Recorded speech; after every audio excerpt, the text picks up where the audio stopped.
here we are talking about, archaic stuff in the past and everything. Well, without going too much into my day job, I end up talking about history a lot, especially to children. It's essentially like I talk about a bunch of historic nonsense. What's great is when you get children who come in there and raise their hand and go, wait, and they go, wait, there was a time before, did they have things like PlayStation? There was a kid said, wait, they didn't have PlayStation 5 or internet back in the 1800s? They didn't. Well, they must have had internet, and I have to be like, sorry, kid. I could not believe that was something that I heard. Yeah, I mean, I don't want to play the whole everyone after our generation is dumb, but I knew that when I was their age.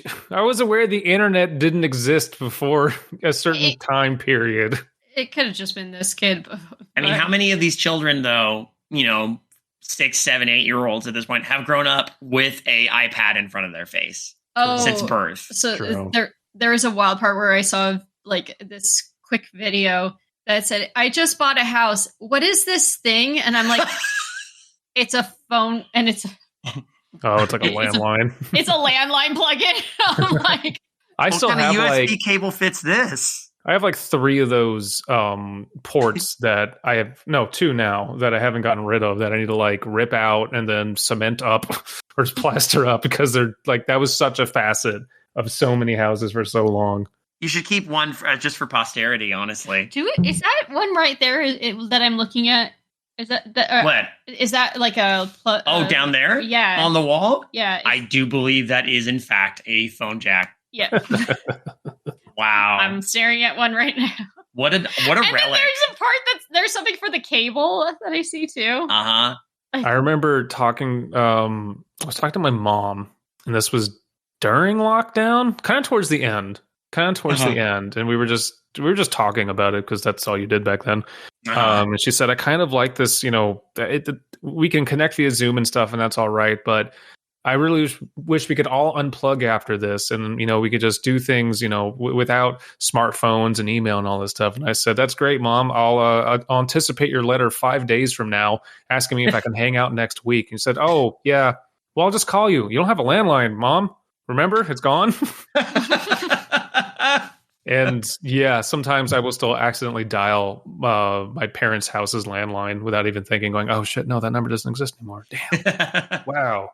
But it is also wild to me that all these forms that we have still have cell, home, work, and I'm like fax, which I know people use fax, but come on. Listen, I'll have my pager ready if you need me, okay? I just love the fact that they're like, so what do you use more often? Cell. Why do you still put home? It's all the same one. Come on, man. Yeah, just put the same. This would be same as. There should be a cell same as home. I remember have that. I was reading an article about someone who wanted to use switch to a dumb phone for a while for mental health, and it's as an experiment essentially. And they said the pros were better, less anxiety, less feelings of FOMO. I was getting out more. I was, walking around outside. I was typically getting stuff done more, but the cons are kind of inescapable because I missed 7 meetings because I wasn't near my laptop and I didn't have my phone on me. I can't do banking unless I'm at my computer or at the bank. I can't do a bunch of stuff unless I'm at my computer. If I'm cleaning my house and I want to listen to music, I have to take my computer around with me, my laptop, or I think they said they weren't using a tablet or a smartphone. So it's, and I've thought about this too, of man, it'd be cool to go back to just that Nokia brick and not even care. But for me, it's literally impossible with my job. Can't do that. Yeah. Understandable. Cannot do that. It sucks, but it's true. Yeah, it's just the way things are going. It's the interconnectedness of things.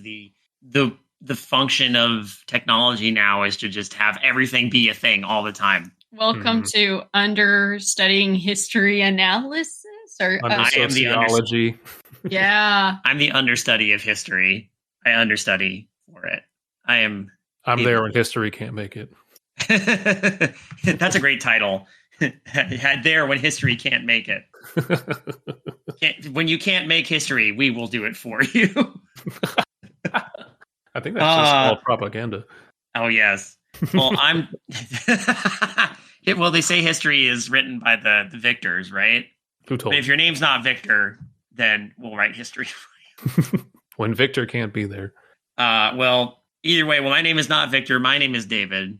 With me here is Kaela. Hello.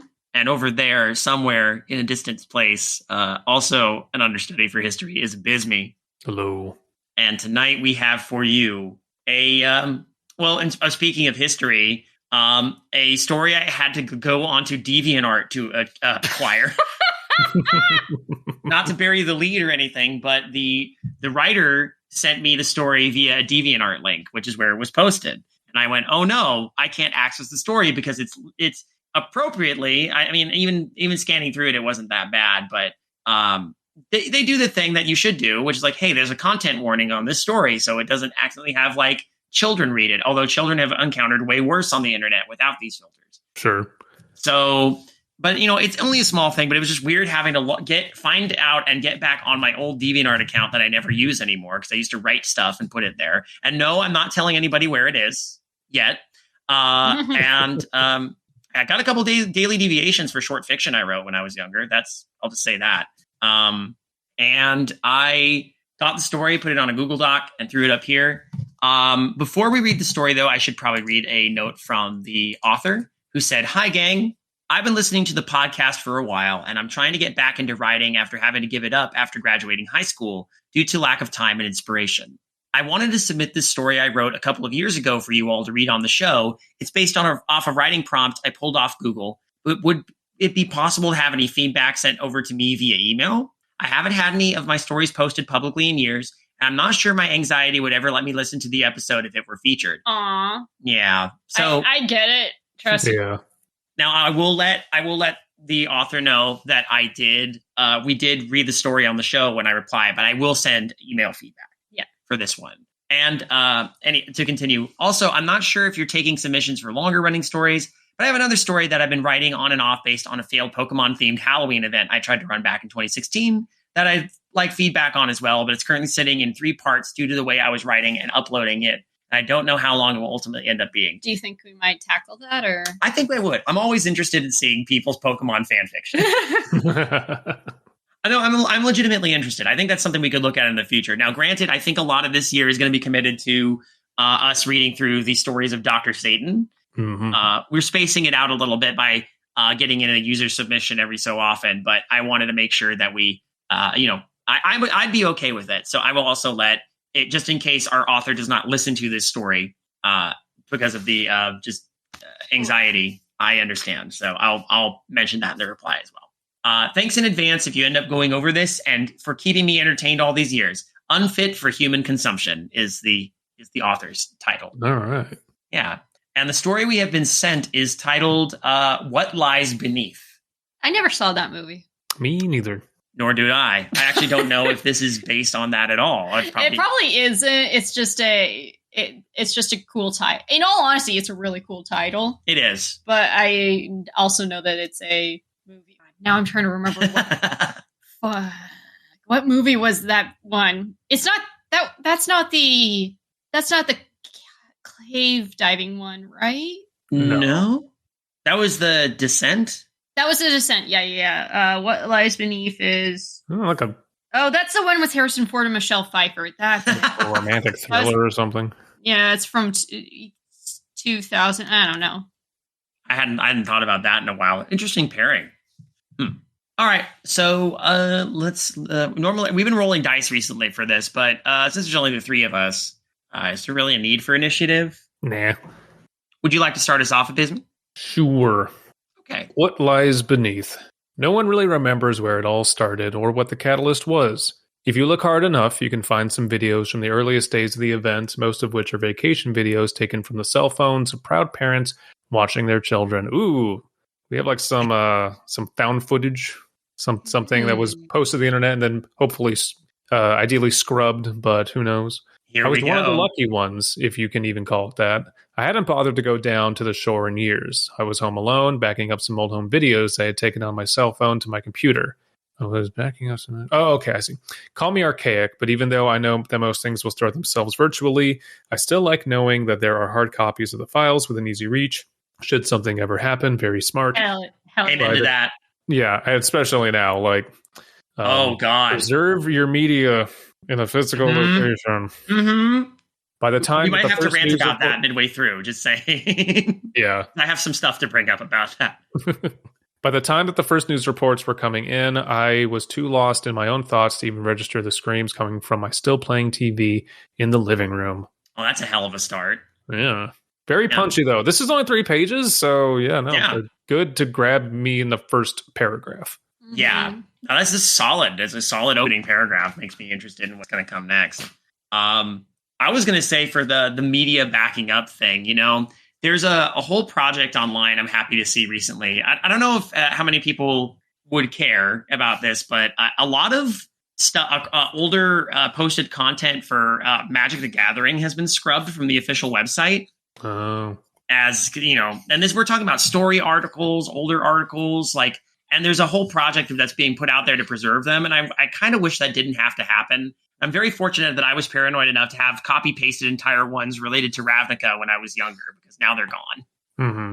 Yeah. Furthermore, trying to move everything from my old cell phone, which I've had since 2016, to my new cell phone that I got a few weeks ago. And you all know about this, but I don't know if anybody listening to the show was a nightmare because the Bluetooth on that doesn't work. And you can't just do it analog anymore. It'll also be done with the cloud. And I hate having to do it with the cloud because it won't let you take anything off of the cloud unless you're signed into it. And then even then, when you turn it off, you're like, oh, I got my media, I can turn it. It takes everything away.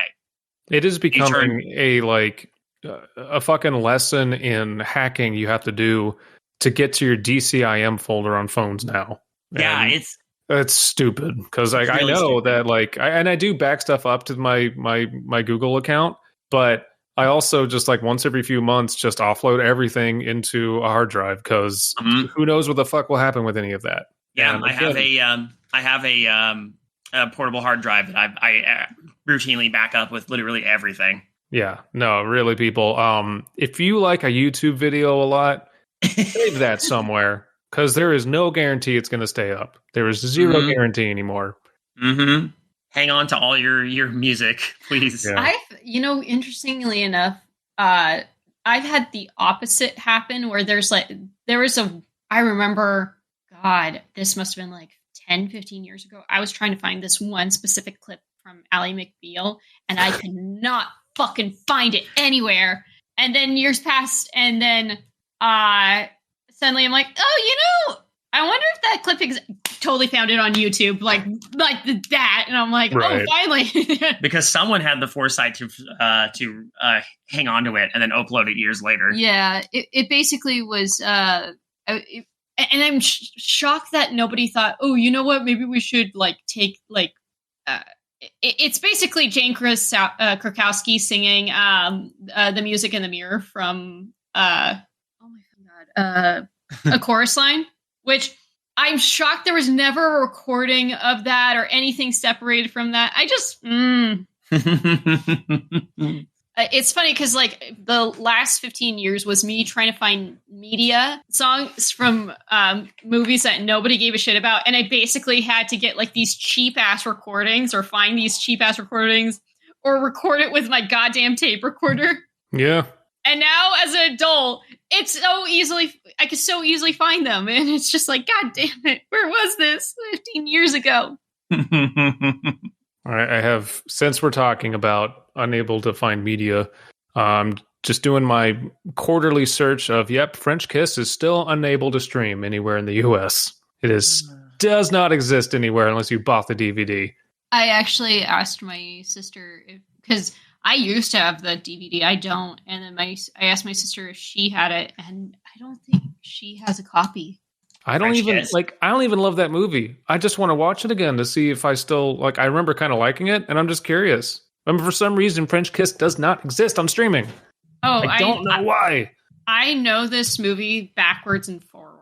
I've seen it so many fucking times because it was my mom's favorite movie. And so I could probably say it word for word.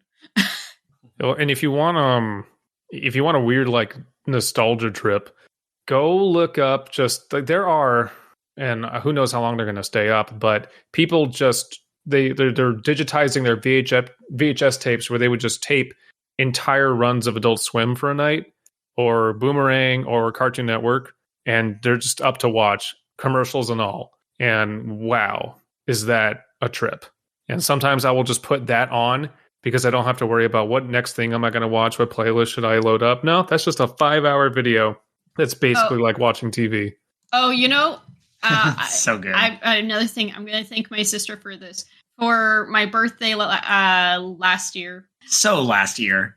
She got me both seasons of Pushing Daisies on DVD, and now I can force David to watch. I've seen the first couple of episodes, and I really liked it, so now we can watch all of it. I think I would say that is my favorite series that I've watched every episode of.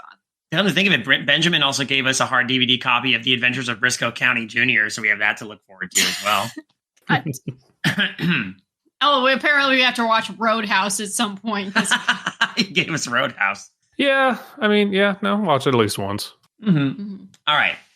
We are straying. We're straying a little, but it was worth bearing mentioning because it is something that bothers me.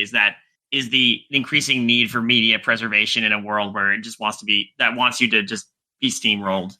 Go give money to the Internet Archive. Yes, please. Would you like me to read this one? Or sure. Okay. The last video I had seen was our last trip to the beach. I was with my wife and daughter. I had taken the day off of work to drive them down to the boardwalk a few hours away. We had spent most of the morning building sandcastles and splashing around at the water's edge. This was our first time taking our little girl to the beach that she would actively remember. Our previous trips had been when she was an infant, and she had spent all those sitting in a plastic kiddie pool we had brought with us, splashing happily in the small amount of sand and seawater we had poured in beneath the shade of our umbrella. As she got older and finally entered the school system, she would hear her friends talk about the annual beach trips, and once summer rolled around, that's all she would talk about. A lot of careful planning, my wife and I after a lot of careful planning, my wife and I finally decided we'd take her for her birthday. She had been so excited when she realized where we were going, and her mom had taken her out just a few days before to pick out her new swimsuit for the occasion. Aww. So a couple things already. Number one, very good imagery. Yes. Very good, just basic descriptions that are immediately recognizable, but not overly purple prose. Yes, so for already sure. Very solid writing. Again, we're only 2 paragraphs in, but I have like a perfect mental image of this story and its characters and its setting. Speaking of the setting, I have a question for both of you. Do you imagine this on the East or the West Coast? I'm thinking East Coast because, we have boardwalks here, but boardwalks are very much an East Coast thing. Yeah, I'm thinking East Coast as well. Same, and it's also using the word down to the shore, like the Jersey Shore or something. We don't say that over here. No. Yeah. I don't even know if that was intended, but I can already kind of like pick up on that too. And again, the writing was very, very strong so far. She had gotten to the age where she was starting to develop her own style, which currently meant rejecting anything girly, as she put it. We had tried to raise her to understand that gender norms didn't mean anything, but that didn't stop her from recognizing that there were clear designations in a department store between girl and boy clothes, clearly separated by a wide dividing walkway. That day, she had fixated herself on a pair of swim trunks, which had a very distinctive multicolored checker pattern, not unlike a Rubik's Cube. That sounds awesome. Yeah. I remember shooting my wife a glance when my daughter ran inside holding her prize to show me, dreading the thought of the fashion styles of the 80s coming back into pop culture. The weird part is that's already passed. We are now, apparently the 90s is the fashion that's inspiring the youngins these days. Oh yeah, no, it's what we're coming up on 30 years. That's the cycle. I mean, granted, with fast fashion, everything is in and out in the blink of an eye. But no, totally. Like chokers are coming back. Was it hip huggers? That's just a type of jean that's coming back. Yeah, hip huggers were 2000s, and then but a lot of them, from what I've seen, a lot of teens wear high-waisted jeans with crop tops. That's been for girls. That's been a big thing. But also, there's another fashion trend And it's so hilarious to me because this isn't from any time period or anything. This was because of the pandemic. So many kids are just wearing pajama pants like it's a fashion trend. And it is. And that is my fashion trend 99% of the day. Hey, I approve. Yeah. Which is like, holy shit. But they're like wearing it like, yep, like it's nothing. Like that's just clothes now. Fuck and I'm it. like, oh my God. I kind of I approve because I love the fact, well, one, what a cool kind of like history thing. Like when you think about it, like 2 years from now, it's like, oh yeah, the pandemic affected fashion. Yeah. No, I fully support this, and I'm going down the grocery store in fucking sweatpants and socks and sandals because I can't be bothered to find my other shoes. I don't give a fuck. I am tired. I don't care. I currently live in hoodies, and I have three sets of hoodies, and I just keep cycling between those. I like discovered hoodies in high school, and I never grew out of that because I love hoodies to death.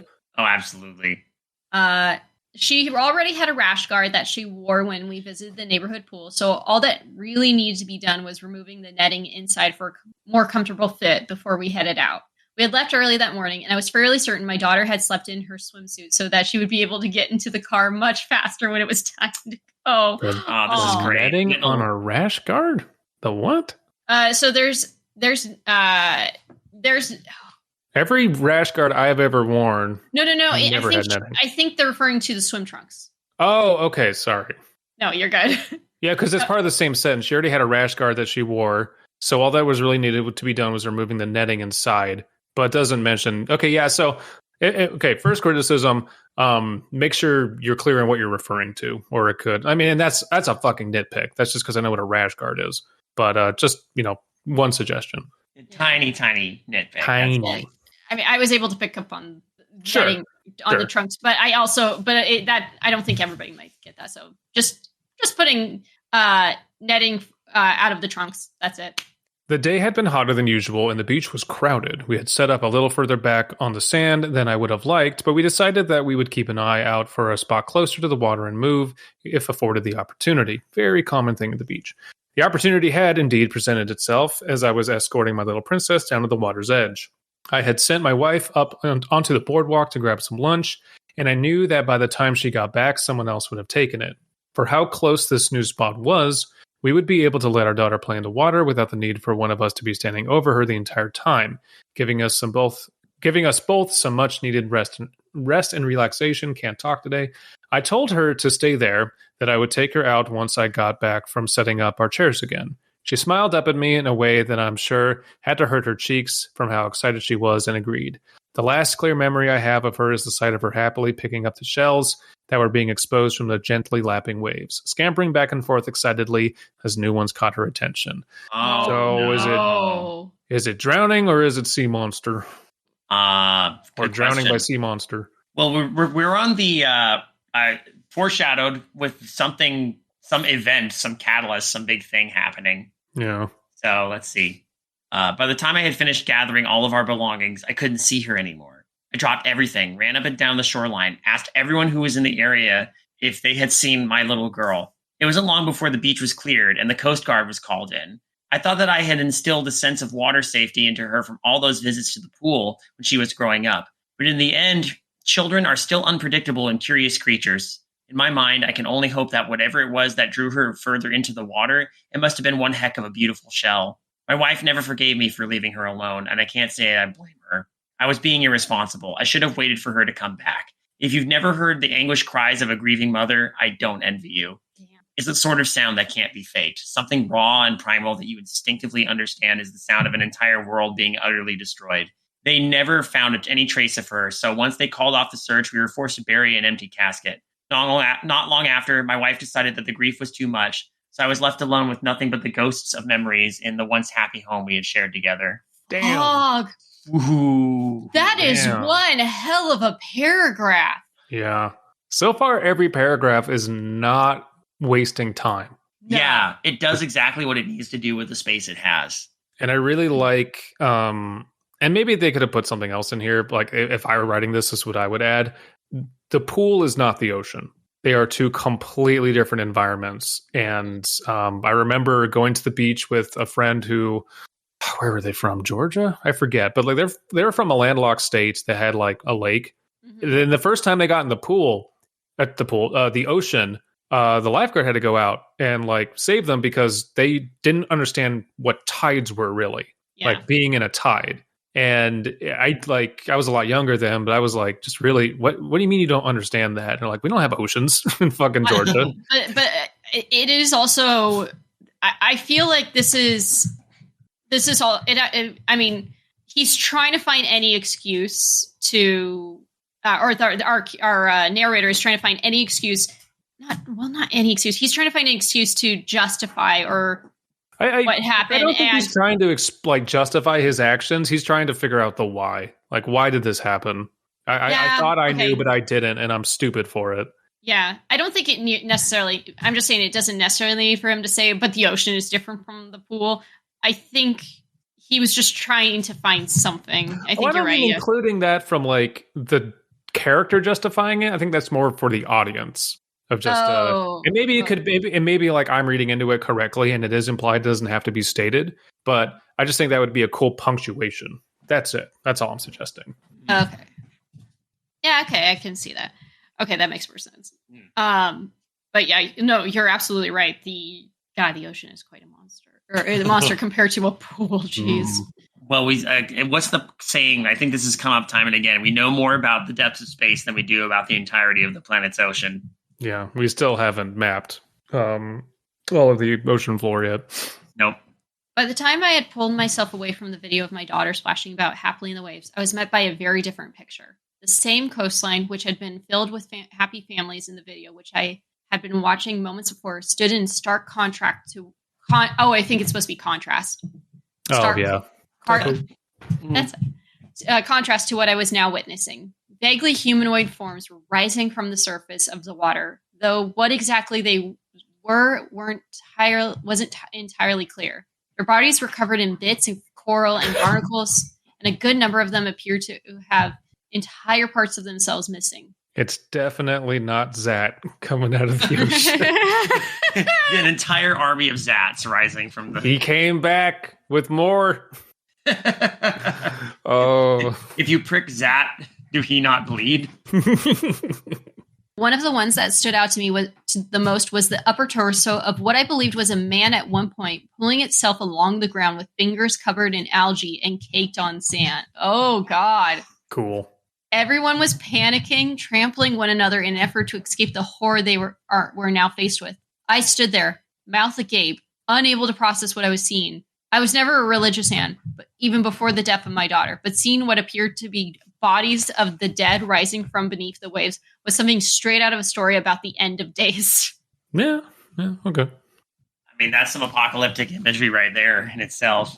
That was about 3 years ago now. It wasn't long before the mass panic gave way to the complete collapse of structure, as it became clear that our local government was completely inept at dealing with issues at hand. Militia groups banded together, usually made up of whoever happened to have weapons handy at the time, to try and keep their local areas safe. But that only lasted for a few months once it became clear that bullets didn't seem to do much against the thick roots and remains of marine life that clung to their bones and skin like armor. The only way to stop one of them from moving was a clean shot to the head, but these things weren't like zombies we all saw in the movies growing up. They could reason, recognize patterns. It was rumored that some of them could even talk, though that was never confirmed. The vast majority of them seemed to hold memories of their lives before, videos of people who appeared to be more recently deceased appearing to gesture vaguely, as though akin to asking to use cell phones, surfaced... Jesus Christ, Videos of people who appeared to be more recently deceased appearing to gesture vaguely as though asking to use cell phones surface alongside those who wore the uniforms of wars long since over, attempting to break into coastal forts and occupy them once more. That sentence is too long. I could use some punctuation. Yeah, that sentence is a little clunky. That could be a bit tightened up. So far, all of the sentences have been very tight, very... That's the first one. That's definitely the first one, and it's I get that a lot. A complicated concept is trying to be conveyed. Don't be afraid to break that up, though, because good lord. Exactly how much of that was genuine, though, versus muscle memory was anyone's guess, but it was clear that these things weren't brainlessly shambling around. We were fighting a war, and it was going to take more than a few untrained civilians with handguns and hunting rifles to turn the tide. This feels very like 80s B horror movie. It does, I mean that in actually. a good way. Yeah. Also, what a cool imagery. Like, that is, I have not heard of someone come up with that. Like, have it, like... The zombie apocalypse starts in the ocean first. Yeah. Yeah. That's so creative. Yeah, but I like the idea. I mean, with what we understand, that the dead walk the earth again, but it's only the people who, for some reason, like everybody who has died at sea. Mm-hmm. That's interesting. Eventually, we learned to avoid them and tried to survive as best we could. There were small settlements dotted here and there, people trying to bring back a sense of normalcy in this new and crazy world, but I didn't trust them. You stay in one place too long, you get soft, and I hadn't really felt comfortable with people since I first decided to venture out once it became clear that help wasn't coming. Once that realization dawned on me, I knew what I had to do. I gathered up my belongings and started making my way south. I knew that this trip would be longer than the one I had taken all those years ago, but if things went like I hoped, it would be worth it. I didn't see much of anyone in my travels. The coastal cities were all but abandoned in the early days due to their close proximity to the main sources of the outbreaks. So I didn't have to worry about anyone trying to interfere as I made my way along. It took a few days, but I had finally made it. I mean, we kind of know where this is going, right? Yeah, I think so. I pulled up my phone, scrolling through the gallery until I found one of the many pictures I had taken that day. My daughter standing there smiling as she stood over the sand castle I had just helped her build. Her mom kneeling down next to her with a big smile across her face. As I looked over my phone at my surroundings, I knew I was in the same place. I walked a little further, seeking a solitary figure standing there at the water's edge. I feel at the water. I remember reading "At the Water's Edge" earlier. Maybe a different phrasing. I don't know. Maybe. The distinctive pattern of the swim trunks still visible, despite being covered over with a decade's worth of grime and detritus from the bottom of the ocean. I could feel the tears stinging my eyes as I saw her, standing just where I had left her all those years ago. I walked up to her slowly. She was bent over, picking up away at sand. This could... Okay, I see there's like back and forth. This could be broken. Yeah, this could be broken up into paragraphs. Yeah. Oh, no, that's sorry. Yeah, that wouldn't be because this is a very long paragraph. Yeah. Does anyone think it's kind of weird that... Well, I mean... that she's in the exact same spot and not trying to advance on the world to kill everybody. I think it's a very small story. It's very kind of emotionally poetic. Yeah, and I think I'm fine with having Water's Edge repeated because the planting of the Rubik's Cube 80s style swim trunks. Like I get it. Yeah, good payoff. It's not something that you can do a lot, and I don't know. I could see people saying this should have been longer to justify it, but I prefer shorter stories like this, so I'm happy with it because as long as it's well written, and I would argue this is well written, it hits me in the feels and it takes me somewhere, and I'm fine with that. But I could totally understand someone saying you didn't earn that yet. I think maybe if he would have walked around and then finally found her, that might have been. It's kind of written into a corner because you could turn this into like, a long novel. This is an apocalypse. You could write all sorts of stuff, but this is chosen to be a small snippet where a lot happens very quickly, and then we snap back to like the present, and then where do you do? What do you like? You have kind of two paths. You do a long story, or you do it short and you get out. Like you really, it's tough. It's a tough choice. Mm-hmm. Yeah. I'm curious to see where this goes now because I like that it is short and punchy. Yeah, do you want to? Because this part, like, it technically should be different paragraphs each time someone talks. I'd say just read it.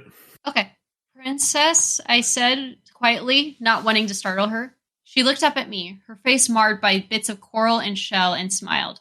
I fought the urge to flinch at what appeared to be a small crab scuttled out from her toothless maw. Ooh, that's a good image. Daddy, she said choppily, as though she were creating a foreign phrase that she didn't fully understand the meaning of. I nodded, now openly weeping, dropped to my knees to be level with her. You waited for me, just like I told you to. Oh! Okay. That's why it's at the same location. Oh, okay. Oh, man. She nodded jerkily, and I imagined her eyes lighting up with pride in place of the hollow sockets that looked blankly up at me. Come on, sweetheart. It's time to go home. I reached down, taking her bony little hand in mine, and turned to leave. Daddy? She said, my arm being pulled back harder than I would have expected her to be capable of. Present. I turned to look, and now realizing that she was gradually walking me deeper into the surf. Within her free hand, which was raised as high as she could manage, and held within was a clump of dead seaweed. Wait. Within her free hand, which... I'm trying to... Wait. Huh? Don't read too much into it. Okay. Like, she's just luring him in. Yeah. With anything she has. So this visits the age-old question, are we okay with a first-person narrative dying at the end? And I've always kind of had an issue with this. I will accept it here, except I'm trying to figure out, because it started out like it was being, no one really, like, I don't know. It's, again, it's difficult because as much as I do like this story, if having your narrator die or your protag die at the end is fine, but if there is a dissonance created when this happens, why could you not? Well, okay. But what if it was written in the present time? What if this part was written in the present? Is it not? No, this is, I mean, it's like she nodded, I reached down. So third person. Yeah, it's if it was written in third person, or no, even just first person says, and you say, I turned to look, now realizing she is gradually like shifting from making it past tense to present tense. So that way we're following him as he's about to die. Well, so but it's still being spoken from first person. That's the problem. I'm usually okay with a first person if it is. I think, I can forgive a lot if it is in present tense, because then we're just now riding along with the character. It doesn't feel like a memoir that's being handed to us, I think the problem is if you try to change the perspective too much, then you lose a lot of the intimacy. And this was a very relatable first person story. Yeah, I think it should say in first person, but maybe near the end make it in present, so that way we are following him till he gets to this point. So that way we can forgive when we realize it's now at this moment that he is being dragged in, not looking back on it. Yeah. Sorry, go ahead, David. I was going to say, I think because of what this story has done so far, it's kind of earned my forgiveness in that sense. Not forgiveness, but the notion that I kind of read this and go, okay, clearly this is going to be the end of the narrator, but it doesn't bother me to the extent that other stories might, because I've seen this done way worse in the past. Like, I think I brought this up before when we were talking about Elf on the Shelf, when it's a first person and they're going, and by the way, I'm here hiding and I'm writing this to try and let people know to stay away from the killer True. I don't know, that kind of shit. The one thing I feel like the ending kind of confuses me. I think the last, I think I'm with you here, because the last sentence I noticed, like, within her free hand, which was raised as high as she could manage, and held within was a clump of dead seaweed. I think you could clean that up a little bit. But also, why the dead seaweed? That doesn't feel like a hit to me. Like I get it. There's nothing to read into it, and it's just it's a shell of this isn't his daughter, and it is just trying to mimic behavior. And what would it have on its person? Some dead seaweed. That's it. Like, I get it, and I honestly don't mind that, but where this story started was, I was thinking like a found footage thing where our protag kind of has to sit down and watch and relive a very traumatic, difficult time in their life, and then we kind of go through this journey with them, and maybe they leave, maybe they just keep watching the footage, but we kind of go through an arc with them. Then it turned into an apocalypse story, and all within the span of a paragraph, and then they're gone. it's the scope is a little too big for the word count. But it was like the first couple paragraphs did kind of hint at it. It's like I didn't know I barely acknowledged what was going on in the television. So clearly something is going on that was horrible. But that could have been, a surfer coming in and accidentally decapitating her. That could have been anything. We just knew it was traumatic.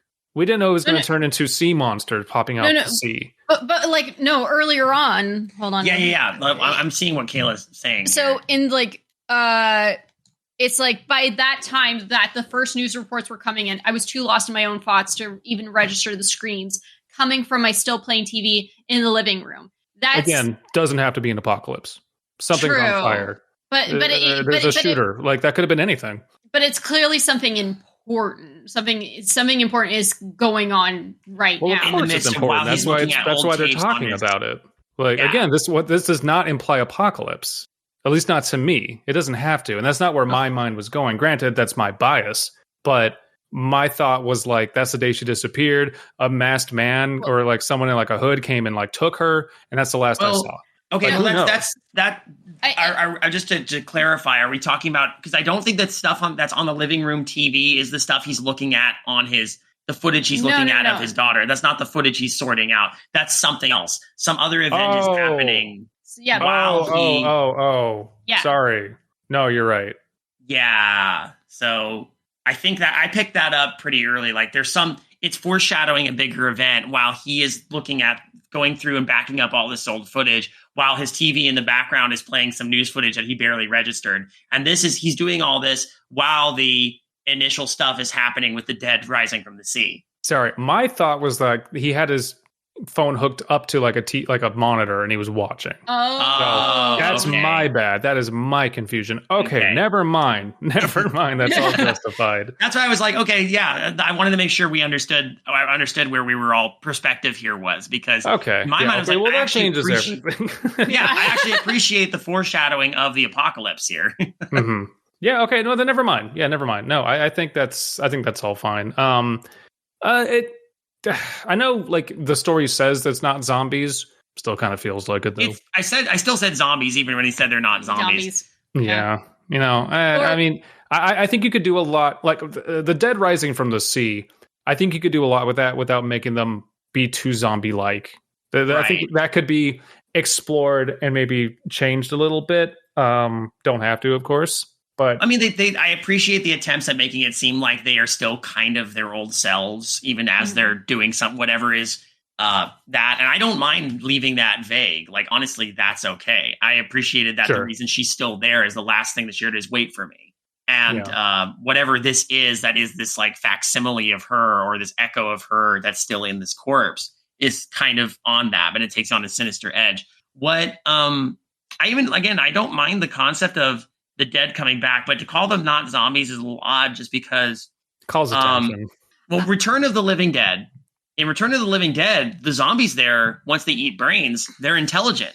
Mm-hmm. They remember their old lives. So it's not that much of a stretch to still call them zombies. Well, they didn't say they weren't zombies. They said they weren't like the zombies. Oh, the zombies you saw. In the movies growing up. Oh, yeah. They're not, basically, they're not like brains. And they're not just mindless. No. I still would rewrite them because, and that's just, again, personal preference. You know what? It might help just to add touches of little clarity here and there to help.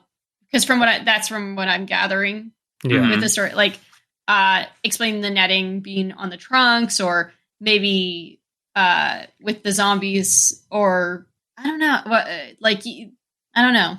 There's so much you can do, and I really like that it's stuff coming from the ocean. Mm-hmm. It could be like a weird strain of algae that acts like cordyceps or something. Which I know also gets compared to zombies, but water clickers. It lures people in, and then it slowly takes over their body. It can kind of animate them, but no, that's just kind of runs back in the it's hard. It's really hard, but I like the ocean angle. I don't know if it can be retooled to achieve what the story does narratively, but that's my only real hang up.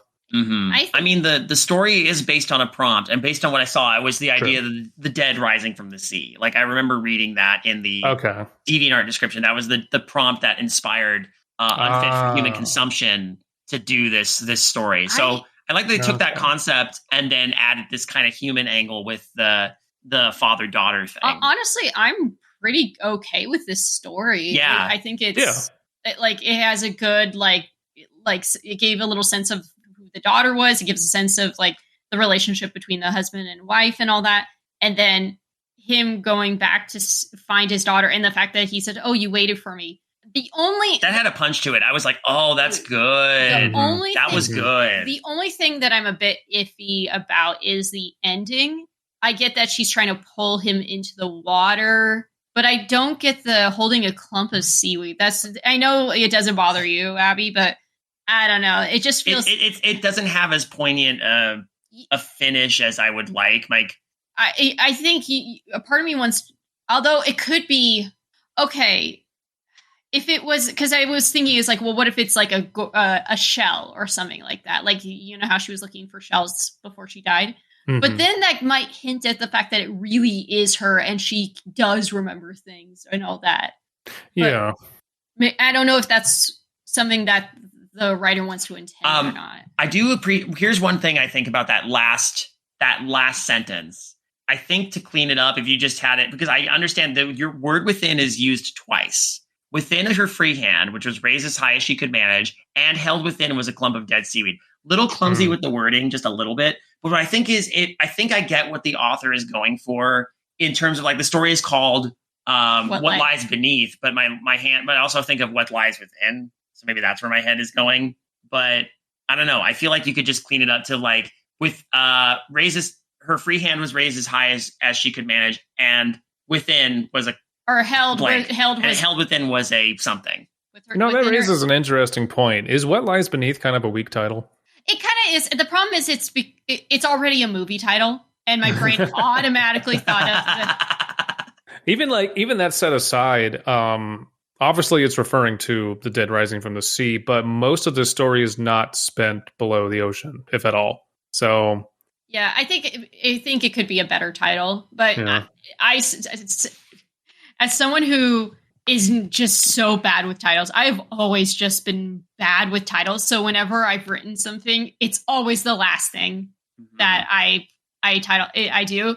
And even then I'm always disappointed with, I'm like, that could have been so much better. I wouldn't pitch any titles. I'm with you though. I think there could be a more poignant title, a more fitting title. It's a fine title, but I think there could be more to it. It feels like, and this is what I do all the time. I just write something generally, and then when I'm done, I go back and I redo it because the story's evolved and I know what I want to call it. It's literally just there so I can find it, in my folder of like, oh yeah, that's that one I'm working on. I might even put like whip in parentheses at the end of it, just so I know that that's not my final title. Yeah, that's good. I don't know. I do like the idea of her pulling him into the surf. The whole present thing just feels so off to me. Well, and is she supernaturally strong and he can't escape? Is he surrendering to this fate? I know it's vague and that's fine, but I'm with you on that. It's kind of lacking punch and almost like meaning. Like, what do we mean by this? Is she trying to, because she says present, and I guess the present is the clump of dead seaweed. Is she trying to almost like be like, Daddy, present? Like she's trying to take him back to the ocean to drown him? Like, yeah, that's the sense I'm getting. It's just here, distraction, here, I'm your daughter. But like, is he resisting? We kind of lose all sense of emotion and character agency at the end, and we don't really know what their final thoughts are going out. And I feel like we need to, or at least have a sense of it. Yeah, I would like to know if like he just goes, I follow her in, or whatever. I think, it's like or even just she kept pulling, and I kept being dragged closer to the surf. Finally, I just stopped resisting, or something of that nature. If you want it to be present tense and not have it feel like I said, I couldn't, I let her go. And maybe she doesn't try again. She just looks at him almost disappointed and then just marches off. Or even just like, I let go of her hand. Yeah. Or You could go very zombie, and you could say, and then I, with a shaking hand, I gently press the handgun against her forehead and pull the trigger. Like I feel like I think the ending just needs a stronger punch, really. Yeah, we need a little bit more closure. It doesn't have to explain everything, but it needs something else because it is just kind of hasty. Yeah, whatever you can do with it, if you choose to do something with it, it's fine. The story definitely earned, I think, my interest, though. And I like where it's going. Again, I like, in a sense of a broader, more catastrophic thing when you have a more intimate thing going on here and having that connection and the way that the daughter was described as an undead was very chilling and very effective. So a lot of the story was definitely earned. And I'm with one or two small tweaks, I think. And that's up to you if you want to tweak this, if you're listening to this Unfit for Human Consumption. Otherwise, you'll get similar feedback in the email, but since you asked for it. But there's little things you can do to punch this up. I can't tell you what, but we've kind of pointed out where we think that this could be punched up a little bit. So, and it gets a lot of points for being, like, this is based off a prompt. Like, this is a writing contest entry.